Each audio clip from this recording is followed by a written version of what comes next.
என்னது, ரோஹித் சர்மா மிச்சல் ஸ்டார்க்கை வச்சு செஞ்சாரா? அதுவும் ஒரே ஓவரில் 3 சிக்ஸு 1 4 அடிச்சு ஸ்டார்க்கை கதற விட்டாரா? என்னங்க ஆச்சு, வாங்க பார்க்கலாம். அதாவது, இந்த போட்டியில் வென்றால் அரையிறுதி நிச்சயம் என்ற நோக்கில் இந்தியா மற்றும் ஆஸ்திரேலியா அணிகள் செயின்ட் லூசியா கிரிக்கெட் மைதானத்தில் மோதின. டாஸ் வென்ற ஆஸ்திரேலிய அணி முதலில் பவுலிங்கை தேர்வு செய்தது. இந்தியா பேட்டிங் செய்ய களமிறங்கியது. விராட் கோலி பார்த்தீங்கன்னா 5 பால் ஃபேஸ் பண்ணி 1 ரன் கூட எடுக்காமல் டக் அவுட் ஆகி அதிர்ச்சி தந்தார். ஆனால் ரோஹித் சர்மா ஆரம்பத்திலேருந்தே அதிரடியாக விளையாண்டார். குறிப்பாக ஆஸ்திரேலியா பவுலர்ஸான ஸ்டார்க்கு, கமின்ஸு, ஸ்டாய்னிஸு எல்லா ஓவர்லேயும் விட்டு விளாசி தள்ளினார்.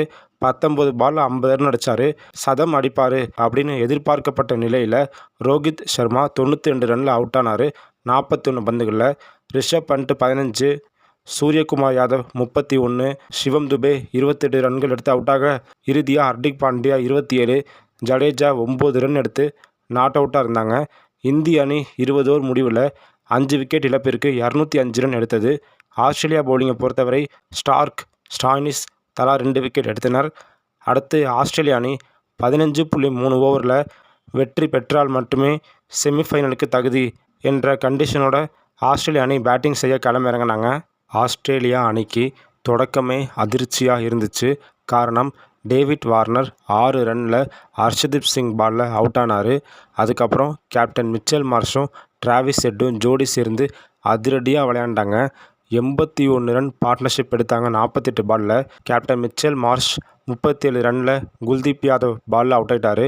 அடுத்து வந்த மேக்ஸ்வெல் 20 ரன்லையும், ஸ்டாய்னிஸ் 2 ரன்லையும் அவுட்டாக, மறுபுறம் டிராவிஸ் ஹெட்டு தரமான பேட்டிங் பெர்ஃபார்மன்ஸ் கொடுத்தாரு. குறிப்பாக ஹர்திக் பாண்டியாவோட பவுலிங்கில் 3 சிக்ஸு 4 4 அடித்தார். 24 பாலில் அரை சதம் அடித்த அவர் 76 ரனில் அவுட் ஆனார்.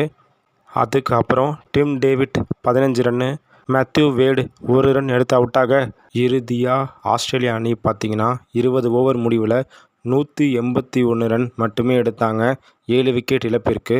இந்திய அணி 24 ரன்கள் வித்தியாசத்தில் வெற்றி பெற்று அரையிறுதிக்குள்ளே நுழைஞ்சிட்டாங்க. இந்திய பந்துவீச்சில் ஹர்ஷதீப் சிங் 3 விக்கெட்டும், குல்தீப் யாதவ் 2 விக்கெட்டும் எடுத்தனர்.